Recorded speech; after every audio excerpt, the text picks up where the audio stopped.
De acuerdo. Ese tiempo termina. Me lo terminaste. Vale. 5 o algo así. De la gente que está conectada online, quienes no quieran aparecer, apagan la cámara y ya está. Eso, como les decía, hoy tenemos la suerte de tener a José Eduardo Agualusa, autor de muchos libros, pero del libro que hoy nos ocupa, que es Un extraño en Goa. Le propusimos que estuviera en nuestra reunión del Club de Lectura y muy amablemente, muy generosamente nos dijo que sí.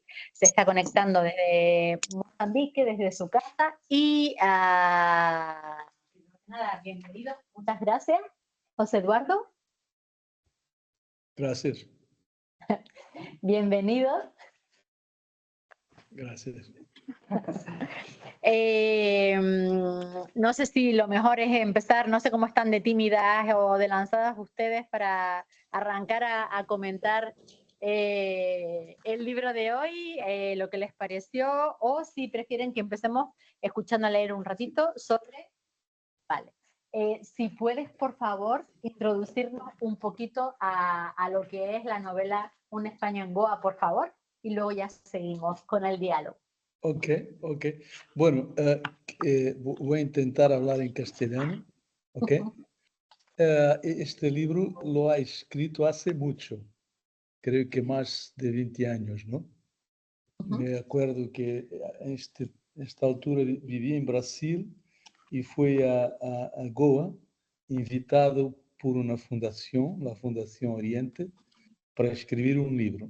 Bueno, ellos querían, pero no había ninguna obligación, ¿no? Y yo tampoco sabía lo que quería escribir, ¿no? Pero cuando llegué a Goa, me quedé en Goa unos 4 meses. Cuando llegué a Goa, comprendí que quería querer escribir sobre algo religioso, porque la presencia de la Iglesia católica, del catolicismo en Goa es muy, muy fuerte. Entonces, cuando llegué a Goa, para mí era claro que tenía que escribir algo que tenía que ver con esto, con el sagrado, después con la idea, con la construcción de la idea del diablo, ¿no? En todo el imaginario occidental y que fue transpuesto para Goa. Entonces, esto para mí se quedó claro pouco después de estar en Goa. Entonces, durante estes 4 meses fui recolhendo, correndo informaciones, paseando y tomando nota de lo que veía. Pero con esta idea, no sabía exactamente qué sería, pero con esta idea de escribir algo que tivesse a ver com isto. E depois, ao mesmo tempo, me fascinava este personagem que... Voy a decir que há muitas coisas que não me acuerdo mais, porque foi há muito tempo, ¿ok? Vale. Entonces, ustedes saberán, conocerán el libro mejor que yo, porque lo he escrito hace mucho y no me acuerdo tan bien, ¿ok? Pero sé que hay este personaje que me fascinaba hace mucho, la posibilidad de tener alguien que fuera un héroe en Angola, pero al mismo tiempo fuera un traidor, ¿no? Esta idea que se quedaba en mí hace mucho, cuando estuve en Goa comprendí que podría utilizarla también. Entonces es un libro también sobre la figura del traidor, ¿no? Que es el propio diablo. Y es esto. Entonces me quedé 4 meses en Goa. Fueron meses muy intensos para mí, muy vividos. Y ahí, bueno, descubierto mucho porque tampoco sabía mucho sobre Goa. Entonces fue verdaderamente muy interesante para mí. No es el primer libro tuyo que leemos, porque justo para ¿Sí? salir de la pandemia, la primera reunión presencial después de la pandemia, la hicimos con la reina Ginga. Bueno, que es un libro muy diferente, ¿no? Sí. Bueno, que es una novela histórica. Ese es un libro que me dio muy placer escribir también, y también he aprendido mucho. Se aprende mucho escribiendo, ¿no? Precioso, ¿eh? sobre la historia de Angola, pero es un libro que trazía dentro de mí desde siempre, porque la figura de la reina Xinga, bueno, yo soy angolano y en Angola la figura de la reina está presente en todo, ¿no? Entonces, cuando empecé a escribir, sabía lo que quería escribir. Y este libro de Goa no sabía nada. Cuando llegué a Goa no sabía nada de nada. Y por tanto, bueno, fui descubriendo. No lo sabía lo que quería escribir, de todo. De acuerdo. El libro, mi percepción personal como lectora, el libro a mí me pareció una delicia, los dos con tonos muy diferentes, historias muy Muy diferentes, diferentes. pero el libro de Un extraño en Goa me pareció una delicia porque además expones un montón de conocimientos sobre temas diferentes, cruzas un montón de, bueno, diversas geografías, historia, política, reflexiones, poesía, paisajes. Yo lo disfruté mucho personalmente y creo que es una opinión compartida porque en general todo el mundo estaba muy contento al leer el libro. Así que muchas felicidades porque no sabrías de qué escribir al llegar a Goa, pero el resultado fue maravilloso, vamos. Muchas gracias. Sabes que cada libro que escribo da origen a una biblioteca suya, ¿no? Porque este libro es sobre Goa, tuve que leer muchos libros sobre Goa, ¿no? Algunos históricos, otros más recientes, y también sobre la figura del diablo, sobre todo esto. Entonces, tengo una biblioteca que es la biblioteca de Un extraño en Goa, ¿no? Y otra que es la biblioteca de la reina Xinga. Todos los libros están en una biblioteca, porque para escribir un libro tienes que leer muchísimos libros, otros. Esto es lo mejor de escribir, es la posibilidad de leer otros libros, ¿no? Y de conocer a otros autores. Sí, totalmente. Yo pienso que no, a lo mejor no se cumple siempre, pero para ser un buen escritor deberías ser un buen lector, deberías leer mucho. No Sí, necesariamente creo todo. que todos los escritores son, en primer lugar, grandes lectores, ¿no? Tienen que ser grandes lectores. Porque son los otros libros que nos llevan a querer escribir, ¿no? A mí me acuerdo muy perfectamente lo libro que me hizo querer ser escritor, ¿no? Que es un libro de un escritor portugués, Essa de Queiroz, Os Maias, que es un libro muy divertido. Y me acuerdo que leía este libro, debía ter, no sé, 18 años, algo así. Y cuando terminé el libro, me dio una gana de escribir, ¿entiendes? Entonces, este libro a mí me llevó a querer ser escritor, a querer escribir. ¿Cuál es la idea? Bueno, tenías que escribir sobre Goa, que era un territorio que no conocías, pero ¿cuál era la idea que querías transmitir sobre Angola y su historia? Porque el protagonista habla con un poquito de desapego de Angola y es una relación conflictiva con el país de alguna manera. Bueno, sí, porque es un libro de todas las formas, es un libro que se centra en Goa, que toda la región es en Goa, pero la mirada es la mirada de un angoleño, ¿no? Y por tanto es un angoleño que escribe sobre Goa. Si fuera otra persona, un español, sería un libro diferente, ¿no?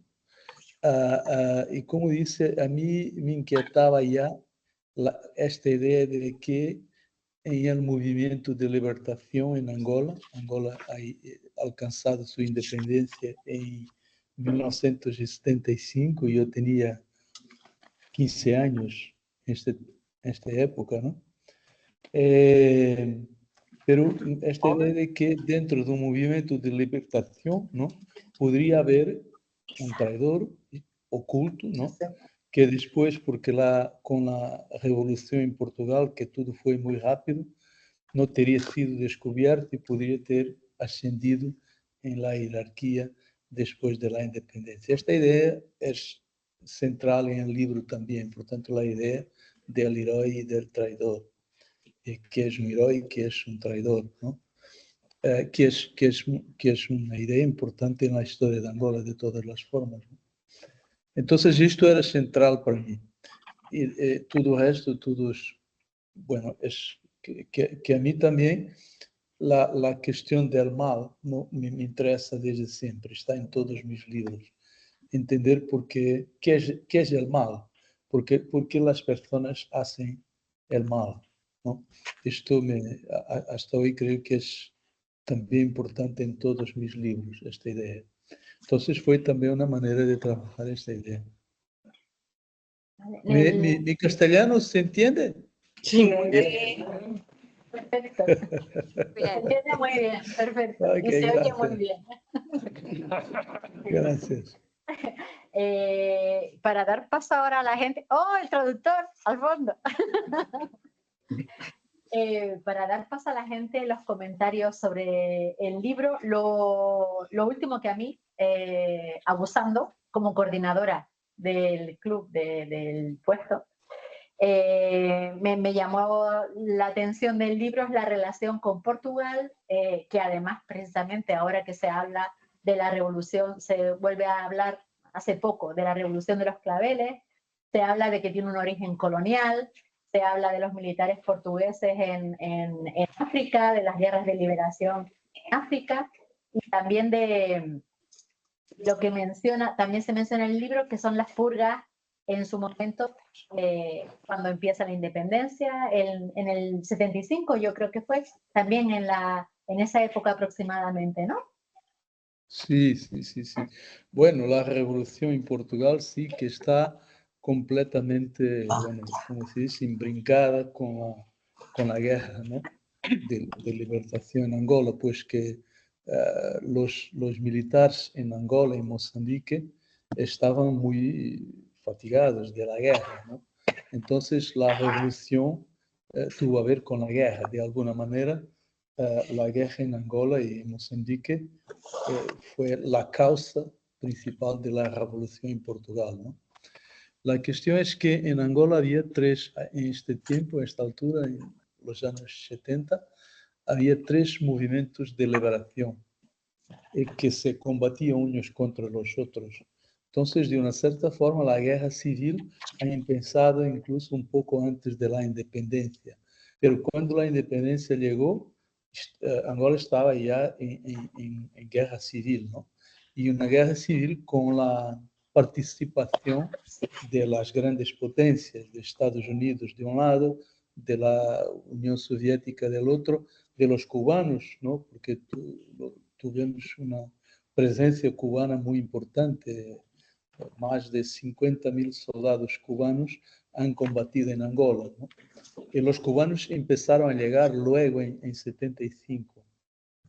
Y también había soldados sudafricanos combatiendo del tiempo del régimen de apartheid, ¿no? Y hasta soldados del Zaire. Entonces había inúmeros ejércitos combatiendo en Angola en 75. Fue una época de una grande, me acuerdo del día de independencia porque había una grande euforia, pero fue también de una grande violencia. En los meses siguientes, después que el MPLA, que el partido que tomó el poder, que era un partido prosoviético, hubo una violencia muy grande también contra las fuerzas, incluso las fuerzas de izquierda, que estaban a la izquierda de MPLA, ¿no? Que eran sobre todo fuerzas, bueno, partidos, movimientos de jóvenes, estudiantes universitarios, y ha sido terrible este periodo. Entonces, puede que, ahora no me acuerdo muy bien, pero puede que todo esto esté también en este libro, porque está en casi todos mis libros, ¿no? Sí, porque nosotros tenemos un escritor que vive aquí, Borja Monreal, que vivió en Angola y escribió una novela titulada El sueño de Kianda, donde se habla de las purgas dentro del partido del gobierno en Angola en su momento. Entonces es algo que nos resulta familiar de alguna manera. ¿Cómo se llama el escritor? Borja Monreal. Después, ¿o lo puedo escribir? Sí, Borja Monreal. Voy a procurar. Ok. Sí, no, ha sido un periodo terrible. Mucha gente ha muerto en 77. Sobre todo ha habido una tentativa de golpe de Estado. Bueno, de un punto de vista histórico es muy interesante, porque fue un conflicto entre Unión Soviética y los cubanos. Entonces los cubanos tomaron parte del presidente Neto, que estaba en poder, pero los soviéticos lo apoyaron la otra parte, y fue gracias a los cubanos que Neto sobrevivió, ¿no? Pero la represión después ha sido muy, muy violenta. Entonces, miles de angolanos han muerto después. Sí. Vale. En el libro sí se habla de que el protagonista se va en una misión secreta de Angola, pero nunca vuelve al país y que además lo tachan de traidor y no le dejan regresar al país porque se dice que es parte de las fuerzas de, bueno, un agente secreto portugués en realidad. Sí, sí. Bueno, es esto que me interesa sí, tocar, pero creo que en el libro mismo podría ser o no lo ser, y creo que no lo era, ¿no? Este aquí.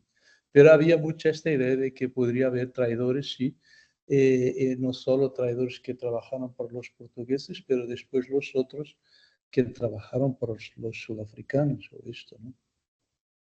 ¿De acuerdo? Pues yo creo que hay mucha gente, entonces, ordenadamente, para que nos escuchemos todos, maravilloso, gran éxito de público, muchas gracias. Entonces, si quieren hacer cualquier comentario o pregunta sobre la novela, aprovechar que el autor está aquí y no siempre pasa. Julieta. A mí me gustó mucho la novela y a partir de ese libro me ha caído mejor el diablo. Me gusta más Satanás. Ok. Bueno. Bueno, pero creo que el diablo es una construcción cultural, ¿no? Que es longa, que se prolonga en el tiempo, ¿no? Hay muchos diablos en la literatura, ¿no? Mefistófeles es un diablo más erudito, más literario, por ejemplo.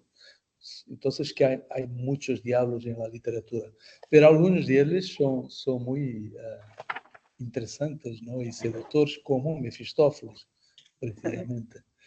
A mí también me ha gustado mucho hacer esta investigación sobre el diablo. Sí. Todos los nombres. Bueno, Esmeralda e Ignacio tienen la mano levantada en sus casas respectivas. Esmeralda. Buenas tardes. Buenas tardes. Bueno, primero muchas gracias tanto a Casa África como a usted por estar hoy aquí en el club. Y ha comentado usted antes que se aprende mucho escribiendo. Y yo le quería comentar que se aprende mucho leyendo también, porque yo leyendo su novela he aprendido mucho de todo casi, ¿no? Porque todo, por ejemplo, toda la historia que se comenta y los políticos que usted ha mencionado, la verdad es que prácticamente leyendo y teniendo a Google al lado para saber e informarme bien de quién estaba y en qué momento me estaba situando, porque a mí Agostinho Neto o Ico Carreira o Casimiro Monteiro, de quien me he enterado que asesinó aquí en España a Humberto. Sí, verdad, a Humberto Delgado. Sí. Me he quedado pues bastante impactada, ¿no? Eso por un lado respecto a la política y lo que usted ha comentado de los movimientos, bueno, pues de Angola y en fin, una pasión total. O escritores que menciona usted que tampoco, la verdad, algunos sí que me sonaban, pero otros no. Escritores, poetas, esa mezcla de poesía y sobre todo la música. La música pues me ha apasionado y he hecho lo mismo que con los políticos porque menciona fundamentalmente, o yo por lo menos he recogido músicos de Brasil, Perú y Cuba, y no conocía, pues sinceramente, salvo a Caetano Veloso, que le menciona prácticamente al principio, los demás no los conocía y los he buscado, he escuchado sus canciones y me he enamorado total de Chabuca Granda, Susana Baca o Paulinho da Viola, que me han totalmente fascinado, ¿no?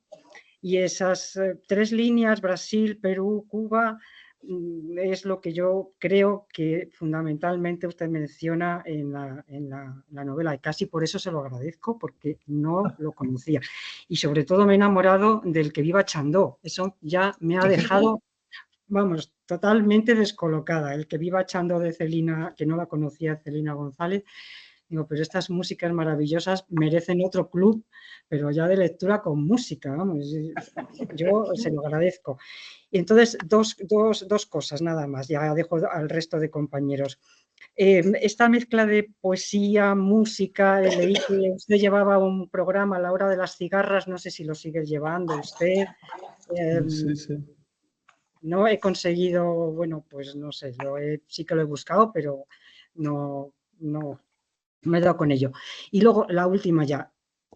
Vale, Brasil, Perú, Cuba, autores brasileños, escritores también, pero hay algo que es como que choca. ¡Pum! Menciona a Silvia Plath. La menciona dos veces, aunque luego he visto que es el mismo poema, que es Lady Lazarus. En la página 43 la menciona, mi piel brilla como una lámpara nazi, que lo he buscado, porque no reconozco que no sabía muy bien lo que era y más o menos por aquello de que en los campos de concentración había gente que hacía lámparas o objetos con la piel de los presos, claro, eso impacta. Y entonces esas dos preguntas, ¿por qué Silvia Plath en una novela en la que prácticamente hay otro tipo de autores? Y bueno, la hora de las cigarras, que creo que me imagino que será un programa maravilloso. Y nada, muchas gracias y ya está. Gracias, Esmeralda. Bueno, tal vez empezar por decir que hay muchos textos sobre Angola de esta época, ¿no? Pero hay dos que podrás leerlos, creo, en castellano y que son muy interesantes. Gabriel García Márquez ha estado en Angola, ¿no? Ha estado en Angola invitado por Fidel Castro para escribir sobre los militares cubanos en Angola, para escribir sobre la presencia cubana en Angola.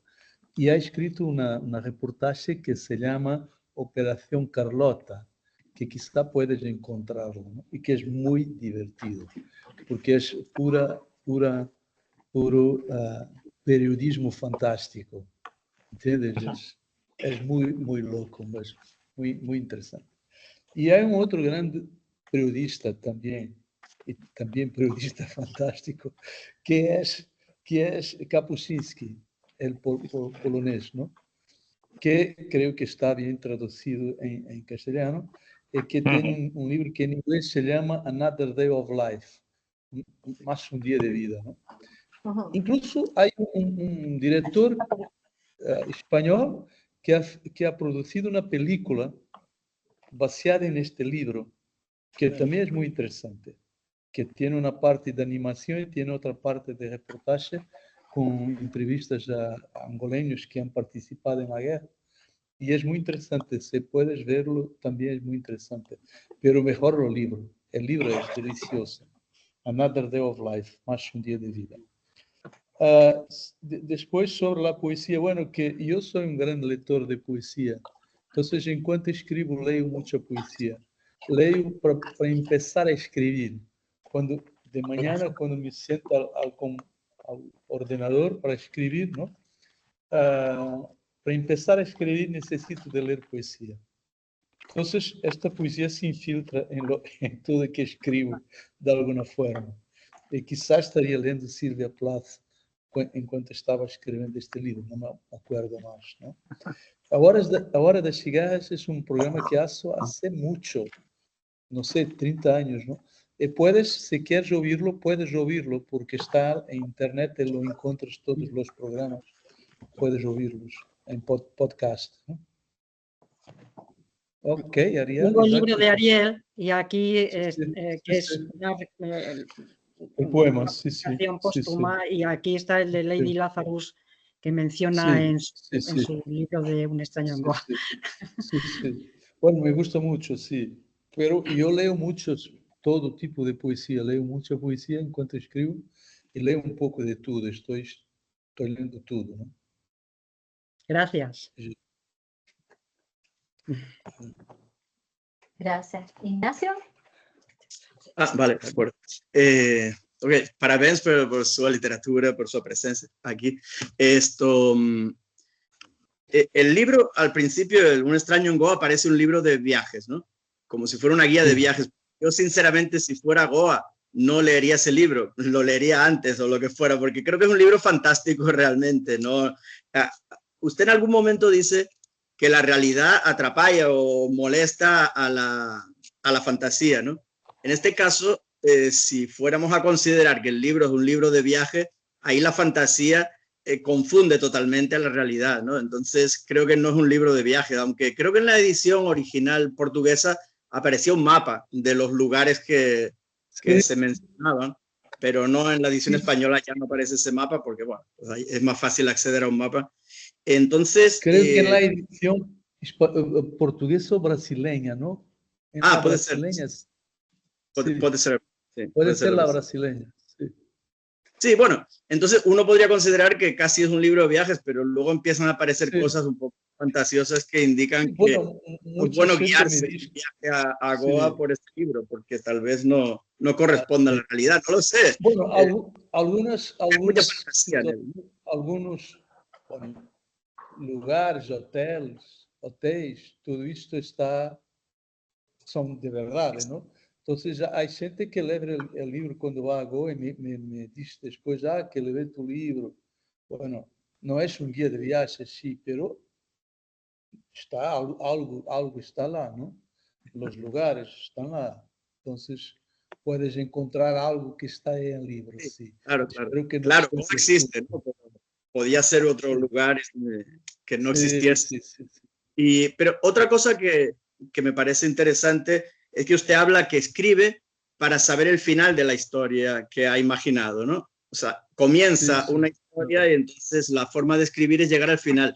Sin embargo, en la historia de Plácido Domingo, usted da dos finales diferentes. Al principio, él está en Corumbá, allí en el Pantanal, en Brasil, y se entrevista con usted mismo también, ¿no? Que es el narrador en el fondo. Y le cuenta una historia. En ese caso, él es un traidor. Pero el Plácido Domingo que usted se encuentra en Goa es todo lo contrario, no es un traidor, al contrario, lo han traicionado a él. Sí, es esto. Entonces ahí usted imaginó dos finales para la misma historia. Sí, bueno, que este libro, si me acuerdo, ha empezado por ser un cuento, ¿no? Que es este cuento que Plácido está en Brasil, en Corumbá, ¿no? Y después que decidí integrarlo en la novela, ¿no? Pero siempre me agrada mucho esto de tener varias versiones. No, creo que no existe una verdad, existen versiones de la verdad, ¿no? Y a mí me interesa siempre muchísimo escuchar a la gente, escuchar las diferentes versiones de un mismo acontecimiento.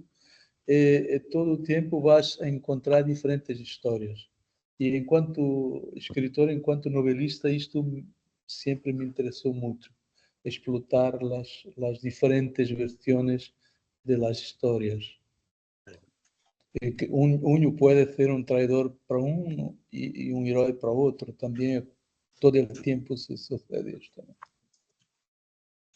Muchas gracias. Obrigado. Bueno, y aquí, hola. Hola. ¿Aquí algún otro comentario, alguna otra pregunta?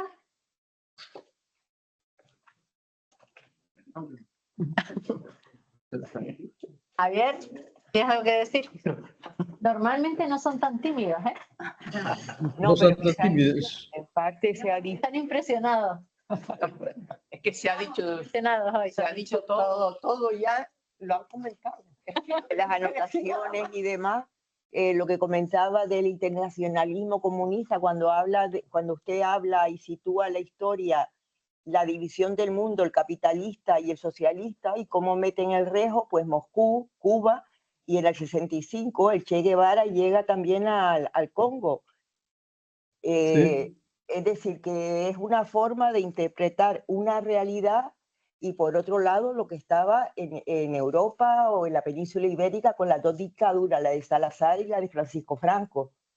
Entonces, claro, lo de Angola, yo estuve en Portugal poco después, perdón, sí, lo de Angola, de que la revolución de los calabeles y había una serie de angoleños que eran del régimen, copiando, no copiando, sino que estaban muy europeizados. Entonces, cuando comenta esa historia tan fantasiosa de Goa, que empieza por una parte nombrando cosas que a mí me sonaba Agustino Neto, los movimientos de liberación, me pareció fantástico. Y luego todo lo que ha comentado los compañeros de la capacidad que tiene para eso, para buscar dos finales y que en el fondo lo que es bueno para mí no es bueno para el otro.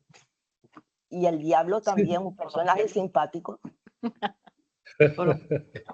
Sí, es esto. A mí me interesa mucho oír la gente y entender su versión, ¿no? Las personas buenas gente es muy fácil de comprender. La gente mala, la gente que hizo cosas terribles, es más duro comprenderlas, pero me interesa comprender su versión también, ¿no? Y dar voz a toda la gente. Entonces, en cuanto escribo, creo que un escritor no tiene que julgar a ninguno, ¿no?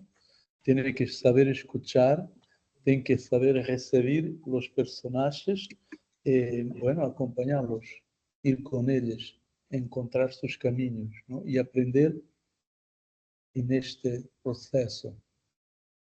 Es esto, no creo que caiga al escritor julgar sus personajes, condenar sus personajes, pero escucharlos, saber escucharlos. No tiene que ver con el libro exactamente, pero a mí me gustaría saber cuál es su percepción de cómo Portugal gestiona su pasado y su presente colonial. Cómo vive el hecho de haber tenido, sobre todo, colonias en África, Angola, Mozambique, Cabo Verde, Guinea-Bissau, y está integrada esta realidad en lo que ve de Portugal hoy. Creo que en Portugal, aunque hace falta de escuchar lo otro, es verdad que en Portugal, bueno, todos nosotros, escritores de Angola o de Mozambique o de Brasil también, todos nosotros tenemos muchos lectores, ¿no? Pero en los libros de historia, por ejemplo, hace falta una otra versión. Hace falta una versión africana también de la historia. Creo que los libros de historia deberían ser escritos por escritores portugueses, pero también africanos. Dos dos lados, ¿no? Los libros que se publican en Portugal y los libros que se publican en Angola. Que sería bueno que los libros de historia, los libros que los estudiantes en la escuela van a estudiar, sería enriquecedor, sería más interesante para todos se los libros de historia pudiesen ser escritos por angoleños y moçambiqueños y portugueses, de todos los juntos, ¿no? Pero en la ficción, la literatura lo hace un poco, ¿no? Entonces, que los portugueses hoy tienen la posibilidad de conocer la otra versión de la historia a través de la literatura, sí. Pero no basta, no basta esto. Sería necesario hacer más. Creo que ainda hace falta que se escuche el otro, la versión del otro. Incluso porque en Angola la conocemos muy bien, la versión de los portugueses, ¿no? La historia de Portugal se conoce muy bien en Angola. El otro caso es que no se conoce tan bien. Vale. Aquí, bueno, es muy diferente porque aquí yo creo que tenemos una amnesia galopante de la época colonial, en España quiero decir, y la única yo creo, el único enlace que reconocemos es con Latinoamérica, y es verdad que Sí, lo sé. se aprecia mucho por ejemplo, la literatura hispanoamericana, pero yo creo que también estamos en la misma situación que la que dice de Portugal, en que sería necesario escuchar la versión del otro, escribir la historia entre todos y conocer mejor lo que quedó atrás y lo que queda todavía. Sí, bueno, que yo sé que en España se presta mucha atención a la literatura latinoamericana, claro. Y en Portugal no se puede decir que no se presta atención a la literatura africana, que sí, que nosotros tenemos muchos lectores. Entonces, eso lo sé, no creo que esto no es un problema, porque sí que tenemos muchos lectores. Creo que es un poco raro, porque creo que los portugueses les gustan más los autores africanos que los brasileños. La literatura brasileña, es verdad, los brasileños dicen esto, pero es un poco verdad, que la literatura brasileña es más difícil de entrar en Portugal, no tiene tantos lectores. Los autores africanos tienen más lectores que los brasileños. Entonces no es un problema de no tener lectores, es más a nivel académico, ¿no? A nivel de la producción científica de la historia, ¿no? Ahí sí que creo que sería útil contar también con la versión de los africanos. De acuerdo. Bueno, por aquí, ¿alguien más que quiera hacer algún... Otro tema que me llamó la atención del libro es el tema del tráfico y de las reliquias y el tema religioso ese, Sí. creencias y demás. Sí. el tema de Bueno, las... sabes que... Sí, no, sí, sabes sí. que esta cuestión del tráfico, bueno, que es una verdad, es que la encontré en Goa, ¿no? Que se hablaba de esto, que se hablaba mucho de esto, y de las reliquias religiosas, porque la religiosidad en Goa es muy, muy intensa. La gente es muy religiosa. Los hindús son muy hindús, los musulmanes, los islámicos son muy islámicos, y los católicos son muy católicos. De una forma, de una manera que no lo hay más en Portugal, ¿no? No, en España tampoco. La gente me acuerda, bueno, Portugal como debería ser hace unos 100 años, ¿no? La gente es así, tan religiosa como los portugueses eran hace 100 años. Son extremadamente religiosos, y tú que dices respecto a estas cuestiones todas de la religiosidad es vivido de forma muy intensa, ¿no? Y hay toda esta historia que se cuenta de las reliquias y de la gente que busca reliquias, también porque Goa es un territorio lleno de historia, ¿no? Con mucha historia, muy antiguo. Bueno, ya era muy antiguo antes de los portugueses, pero los indios tienen esto de guardar la historia, ¿no? Entonces, es como si la historia estuviese presente en el cotidiano, ¿no? Esto es muy interesante, no es la misma forma como los portugueses la ven la historia. La historia ahí está muy viva, muy presente. Todos estos conflictos religiosos también están presentes. Por esto, porque la gente cuando es católica, es muy católica mismo. No es lo mismo que en Portugal hoy en día, no. Es otra cosa. La gente es muy católica y muy conservadora también. ¿No? ¿Alguna cosa más que les Esto llamara me la atención? impresionó mucho. Esto me impresionó mucho. Entonces, algunas de las historias que cuento de las reliquias son verdad. El corazón, lo del corazón. Se me iba a salir. Del corazón. No, pero que hay, sí, hay una historia, una historia de un dedo, ¿no? Una vieja señora que guardaba un dedo de un santo, ¿no? Sí, Que esto es verdad. Sí, Esto es verdad. Ha estado en casa, una casa magnífica, un palacio, ¿no? Ella tenía una reliquia que era un dedo de un santo. ¿Qué de tú sabes?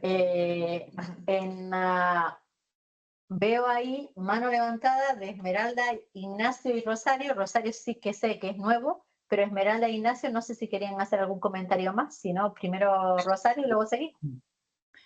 Va. Primero Rosario, que creo que ha levantado la mano antes. Pues buenos días acá, buenas tardes en España, saludos desde México. Y la verdad es que me ha parecido sumamente poética, nostálgica, y nostálgica desde el punto de vista de la historia de México y esta historia compartida que a veces ignoramos con un continente llamado África, ¿no? Lleno de nostalgia porque creo que en esta mezcla cultural hay una crisis de identidad terrible y es una crisis de identidad porque a veces no sabemos quiénes somos o soy o no soy, pero además me llevó mucho a la reflexión de lo difícil que es reconstruir tu identidad, ¿no? Cuando ha sido violentada terriblemente tu historia, tu cultura. Y después de este proceso de lucha, de independencia, cuando intervienen también otras terceras fuerzas que pueden ser extrañas a tu país, a tu nación, y se vienen dando todos estos movimientos de revolución, de liberación nacional, y pensé mucho sobre todo en el caso de Nicaragua, de El Salvador, de todas estas revoluciones que se han dado sobre todo en Centroamérica, y te das cuenta cómo siguen sin encontrar una verdadera identidad a veces porque hubo intervención, sea del capitalismo, del socialismo, de Rusia, de Estados Unidos, de la CIA, de infinidad de gente, que al final de cuentas lo único que pretende es, de una u otra manera, seguir beneficiándose de la situación de tu país, ¿no? Creo que, o cuando menos yo así me sentí con mucha nostalgia a ir leyendo la novela, pero también me quedo como con un sabor un buen sabor de boca al ir viendo cómo se van entretejiendo historias de lugares tan distintos, de lugares tan lejanos, ¿no? Ir de Portugal a Brasil, hasta llegar a Goa. Y la verdad, uno tiene la idea, cuando menos yo tenía la idea de que la India había sido únicamente una colonia inglesa, pero al leer esto dije, caray, o sea, hay otra historia, ¿no? Y es una historia de la colonización de Portugal, que al final de cuentas aquí en América lo vimos sobre todo con Brasil, ¿no? Y la rudeza de Portugal por asirse de colonias, ¿no? Eran eran muy feroces, ¿no? Quienes fueron por el lado de Portugal a colonizar, ¿no? Y a diferencia de otros, bueno, pues traían la cristianización, pero los portugueses era un poco menos esta parte, ¿no? La verdad es que me pareció una novela muy nostálgica, como que da para mucha reflexión de sobre todo los movimientos de independencia que hubo de antes, qué es lo que está pasando en la historia actual de todos estos países de África, con todos estos movimientos de liberación nacional, de revoluciones, ¿no? Pero también con esta otra mezcla de culturas a partir de lo que ahora llamamos la gentrificación, ¿no? Y cómo con esta gentrificación de distintos países se dan toda una serie de relaciones que pueden darnos mucho, ¿no? De que podemos enriquecernos mucho, pero hay otras que también llevan a los países a una serie de relaciones son realmente nefastas, como es todo esto del tráfico, ¿no? Que me hizo pensar mucho en el tráfico de las reliquias, y bueno, que ahora es tráfico de muchas otras cosas, ¿no? Pero honestamente a mí me hizo mucho reflexionar, ¿no? Me pareció genial esta mezcla, cómo se van hilando las historias de distintas regiones del planeta, pero pero me lleva mucho a la reflexión de lo que está pasando ahora con muchos lugares, ¿no? Igual de África, de Centroamérica, ¿no? Pues eso sería, ¿no? Ok, bueno, hablando de identidades, creo que todos nós tenemos varias identidades, no tenemos solo una, ¿no? Los angoleños en particular tienen un grande talento para agregar identidades, ¿sabes? Por ejemplo, cuando los cubanos llegaron a Angola, creo que se sintieron un poco en casa porque se reconocieron un poco en Angola, claro, ¿no? Gabriel García Márquez también tiene una entrevista que dice cuando llegó a Angola, esta sorpresa de encontrar en Angola de muchas cosas que eran su propia cultura, ¿no? Le dice en una entrevista que durante muchos días tuvo en Angola, al llegar a Angola, tuvo sueños de su propia infancia que volvieran, porque fue como encontrar su propia realidad, ¿no? Entonces, esto que es importante decir, que es, bueno, que todos nós tenemos más do que una identidad, somos una soma de identidades. En Angola tienes esto también, mucho.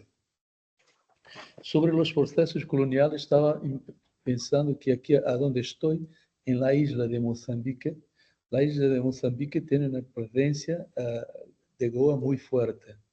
¿Por qué? Porque durante años, Goa, Mozambique, durante séculos, fue gobernada a partir de Goa. Entonces, cuando tú dices los portugueses colonizaron Mozambique, en gran parte fueron los goeses, que se llamaban portugueses porque todo era Portugal, pero en verdad eran goeses, ¿entiendes? Lo mismo en Angola, la ligación entre Angola y Brasil hasta el final del siglo XIX fue mucho más fuerte que entre Portugal y Angola. Los gobernadores de Angola, muchos de ellos eran brasileños. Cuando Holanda ocupa Angola, Holanda ha ocupado Luanda, que es la capital de Angola, quien va a libertar Luanda del dominio holandés fue una flota brasileña que tenía soldados, aliás, hablo de esto en la reina Ginga, la reina Ginga, que tenía soldados negros y soldados indios, indios de Brasil, ¿ok? Que fueron a combater en Angola según las tradiciones indígenas del Brasil. ¿Okay? Que fueron a combatir los holandeses en nombre del rey portugués, que además no era más el rey portugués porque Portugal estaba sob el dominio de los Filipes. No eres los Filipes, era más loco de que esto porque eran los españoles, ¿no? Fueron a combatir, ¿no? En nombre de un rey muy distante y fueron a combatir como con sus trajes y con sus creencias indígenas brasileñas. Es muy loco. Pero esta es la historia. Esta es la historia. Y esta isla aquí lo mismo, ¿eh? Mozambique también, que tiene aquí una grande presencia árabe, porque eres una isla árabe cuando los portugueses aquí llegaron, y suahili, y al mismo tiempo hindú. Aquí mismo, a mi lado, tengo un templo hindú con 400 años. Y después tengo una mezquita y después tengo 2 iglesias. Y todo esto está en este pequeño territorio, todo esto ligado. Entonces los procesos coloniales son mucho más complejos con que la gente los cree. Y mucho más interesantes también. Y la gente es reflexo de esto, ¿no? Si vas por las calles aquí de esta isla, vas a encontrar gente que tiene ascendentes portugueses, indios, árabes y todo esto junto. Y no tienen conflicto ni ningún problema de identidad, te digo. Son muy felices así, con toda esta mezcla de identidades y de culturas. Sí. Esmeralda e Ignacio. Bueno, yo antes se me ha olvidado comentar que simplemente que yo estoy en Segovia, aquí en España, más que nada por situar un poco geográficamente esta reunión. Y quería comentar el personaje del taxista, que me ha parecido muy interesante también.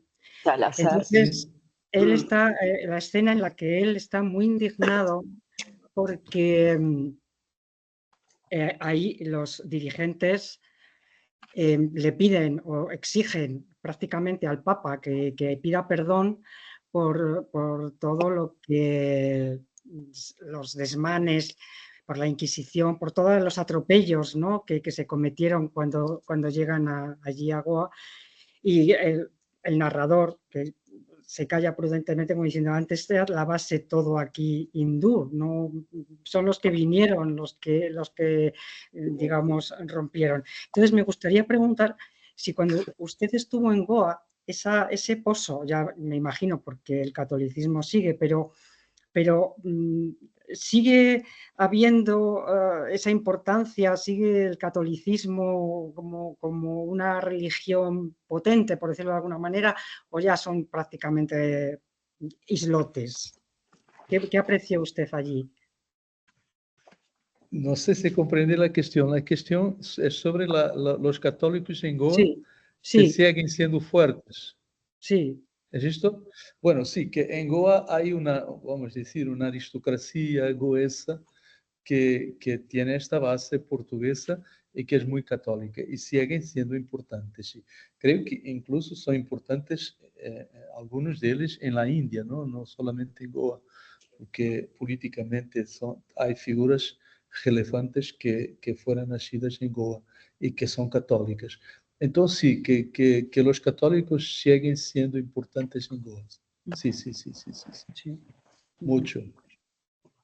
Hay un comentario en el chat de María Cristina que también está conectada, que pone que respecto a la Goa colonial le gusta el concepto de pigmentocracia, cosas en el libro.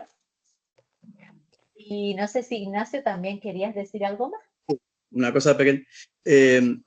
Usted se identifica como el narrador de la novela, ¿no? Porque en algunos momentos se le llama señor Eduardo, otras veces don José. Y tal. Quiere decir que las opiniones del narrador son las suyas. Entonces, en algún momento usted dice, y ya lo comentó antes Ángeles, que no le importaría reencarnarse en un saltamontes, en una calabaza o lo que fuera, pero no en Angola. Entonces, bueno, puedo entender que en un país con 30 años de guerra civil no es agradable también reencarnarse, pero usted se ha ido a vivir a Mozambique, que también es un país con una larga trayectoria de guerra civil, y parece estar más feliz ahí sí, sí se reencarnaría. Bueno, entonces me gustaría que un debate africano que hiciera una comparativa a lo mejor entre los dos países que usted los conoce. Y otro punto pequeño, me he enterado que usted escribió un libro con Mia Couto, que yo adoro a Mia Couto, me parece maravilloso. Entonces, ¿cómo fue la experiencia de trabajar con él? Sí, bueno, en primer lugar, sí, este narrador se confunde conmigo, pero no soy yo, ¿ok?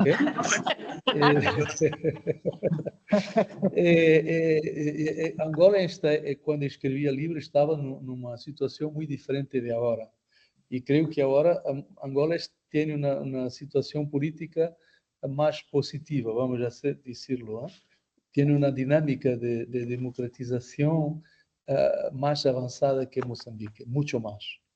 Y no tiene las fracturas que Mozambique tiene. Entonces, estoy mucho más optimista en relación a Angola do que en relación a Mozambique. En Angola, por ejemplo, ahora tiene una oposición muy buena, muy fuerte y muy buena y muy cohesa. En una democracia, la oposición es muy importante, la calidad de la oposición es muy importante. ¿Entiendes? Entonces, sí que estoy muy optimista relativamente a Angola. Y tiene también una juventud que es tiene mucha fuerza y mucho empeño y quiere cambiar las cosas. Entonces, sí que estoy muy optimista relativamente a Angola y no estoy tan optimista cuanto a Mozambique. Incluso porque aquí tiene divisiones, por ejemplo, religiosas.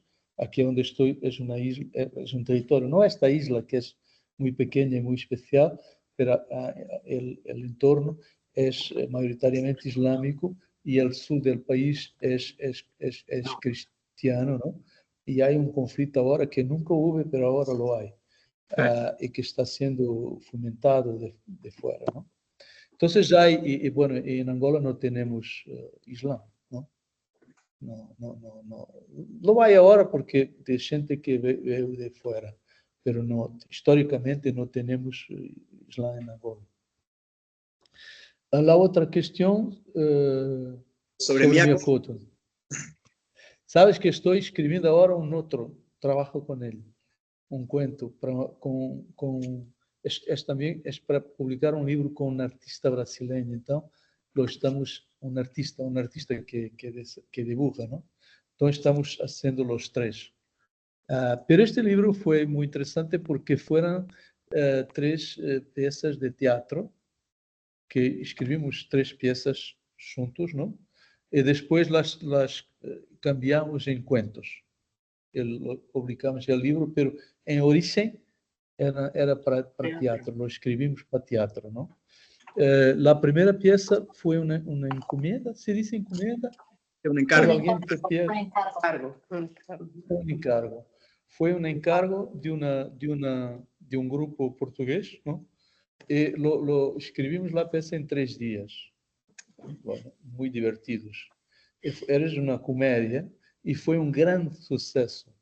La pieza fue por todo Portugal, fue a Brasil, Angola, Moçambique, con tremendo suceso. Y le gustaron tanto que nos pidieron una otra, ¿no? Pero entonces decidimos escribir algo más profundo, porque teníamos escrito muy rápido, en 3 días. Entonces trabajamos muy la segunda. Hicimos un drama muy oscuro y fue un desastre total. No fue bien. Pero muchos años después hicieron una película de animación basada en esta historia, y la película de animación es una maravilla. Se llama... Ahora esqueci. Ay. Me he olvidado.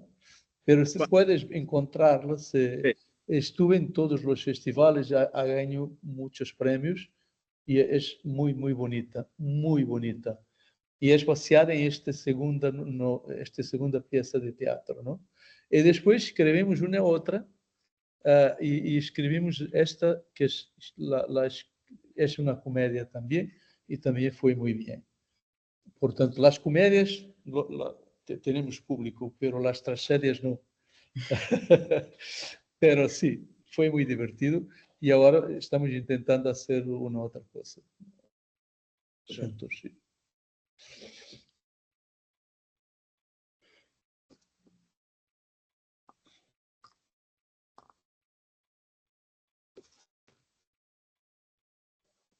¿Más preguntas? Parece que también estamos a las 19, ¿no? Sí. Yo no oigo a Ángeles. Es que Ángeles no tiene el micrófono. O Loli.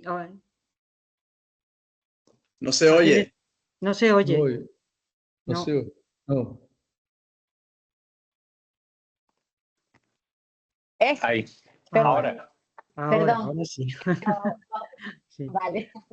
Que te pedimos una hora de tiempo porque sabemos que eres una persona muy ocupada y tienes que leer, que escribir y tienes tu vida, tus cosas, que muchas gracias. Entonces, si alguien más quiere hacer alguna otra pregunta... Nayola es la película. Nayola. Nayola.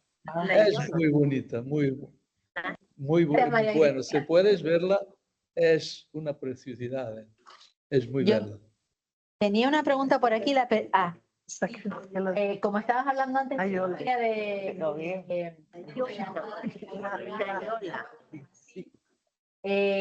raíz de lo que acabas de decir sobre cómo desde Angola se vivió la huida de la corona portuguesa a Brasil, que es un tema que tocas en La Reina Ginger.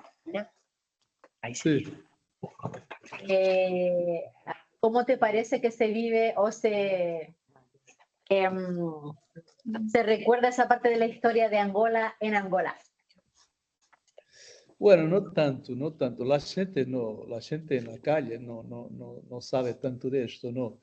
Pero mira que hay muchas familias angoleñas que lo saben porque tienen esta ligación, ¿no? Hay familias angoleñas bueno, que su origen es en Brasil, ¿no? De brasileños que fueron a vivir en Angola, por ejemplo, ¿no? Bueno, hay una ciudad en Mozambique que fue fundada por brasileños que fueron de Brasil. Entonces, hay una ligación entre Angola y Brasil que es una ligación también de sangre, ¿no? Familiar. Y estas personas lo saben, lo conocen. Pero creo que la mayor parte de la gente no tiene tanto conocimiento, pero al mismo tiempo la cultura sí, porque la gente consume mucha cultura brasileña, se identifican. La cultura brasileña y la cultura angoleña son muy próximas bueno, por lo básico, porque los angoleños han influenciado Brasil, ¿no? Entonces la música brasileña es muy cercana de la música angoleña, por ejemplo, ¿no? Entonces hay una gran proximidad. Cristina estaba preguntando, ¿tienes pensado escribir sobre Mozambique y cómo ves el conflicto en Cabo Delgado?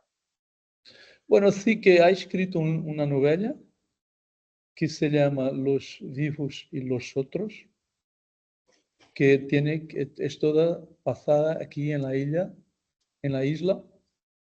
y la ha escrito antes de la pandemia, pero es como que tiene algo a ver con la pandemia, pero la ha escrito un año antes de la pandemia y después no fue publicada luego por causa de la pandemia, ¿no?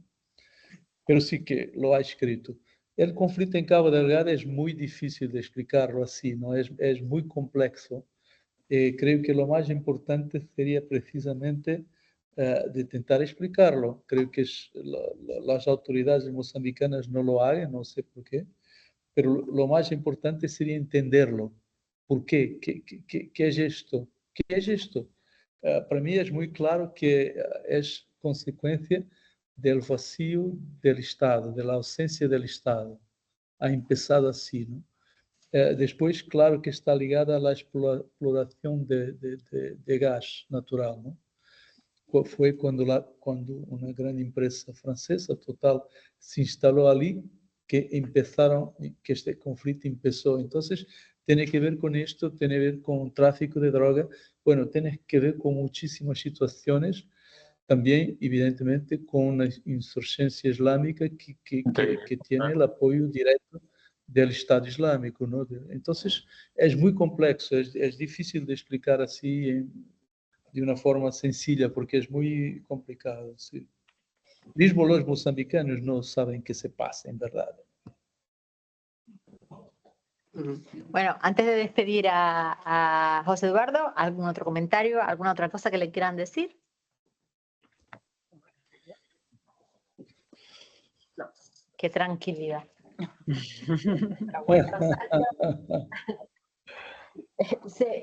Esto no es indicativo de cómo puede ser una reunión con nosotros en persona. Así que, sí, espero que esperamos que puedas venir en octubre. Te está dando las gracias, María Cristina.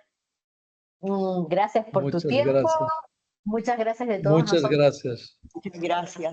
Muchas gracias. Para mí ha sido un placer estar con ustedes. Y bueno, que me queda también muy contento de ver que tengo lectores tan buenos ahí. Entonces, de una isla para otra. Un gran abrazo. Pronto iremos a Mozambique, a la isla. Nos vamos a venir, pero ya el año próximo nos verás por allí. Mira ella. Sería magnífico, espero. Sí, muchas gracias. Muchas gracias. Y gracias a los que se conectaron. Chao. Seguimos hablando de lo que va a ser la próxima lectura, si quieren, ahora, cuando José Eduardo se marche. En breve, aquí está. Ok, bye bye. Chao. Adiós. Gracias. Gracias. Y el libro que vamos a leer. Qué pena que me lo perdí. Estaba en el curso. Qué pena, porque no puedo. en el curso. Grabación inicial. Si quiero apagar la grabación, ¿cómo lo hago? Grabar y transcribir. Detener la grabación.